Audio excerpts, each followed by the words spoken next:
Hello ദാവീദ് എന്ന ചിത്രത്തിൻ്റെ മൂന്നാം ദിവസത്തെ കേരള ബോക്സ് ഓഫീസ് കളക്ഷൻ റിപ്പോർട്ടാണ് എന്നൊരു വീഡിയോ ഭാഗത്ത്. വീഡിയോയിലേക്ക് വരുമ്പോൾ വീഡിയോ ലൈക്ക് ചെയ്യുക, ചാനൽ സബ്സ്ക്രൈബ് ചെയ്യുക.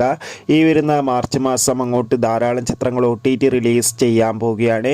നമ്മുടെ ചാനൽ ഭാഗം പരിശോധിച്ചാൽ നിങ്ങൾക്ക് ആ വീഡിയോയ്ക്ക് കാണാൻ വേണ്ടി സാധിക്കുന്നതായിരിക്കും. ആൻ്റണി വർഗീസ്, അജു വർഗീസ്, വിജയരാഘവൻ, ലിച്ചുമോൾ ജോസ് എന്നൊക്കെ പ്രധാന കഥാപാത്രങ്ങളായ ചിത്രമായിരുന്നു ദാവീദ്. ചിത്രത്തിന് മികച്ചൊരു പോസിറ്റീവ് റെസ്പോൺസ് തന്നെയാണ് ഇന്നലെ മൂന്നാം ദിവസവും കേരളത്തിൽ നിന്ന് നടന്നത്. അതുകൊണ്ട് തന്നെ ഇന്നലെ മൂന്നാം ദിവസമായ ഞായറാഴ്ച അത്യാവശ്യം മികച്ചൊരു ബുക്കിംഗ് ആയിരുന്നു കേരളത്തിൽ നടന്നിട്ടുണ്ടായിരുന്നത്.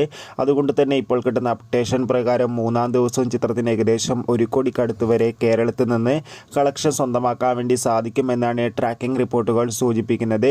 എന്തായാലും പെപ്പയുടെ ദാവീദ് എന്ന ചിത്രത്തിൻ്റെ കൂടുതൽ ബോക്സ് ഓഫീസ് കളക്ഷൻ റിപ്പോർട്ടിനായി കാത്തിരിക്കാം.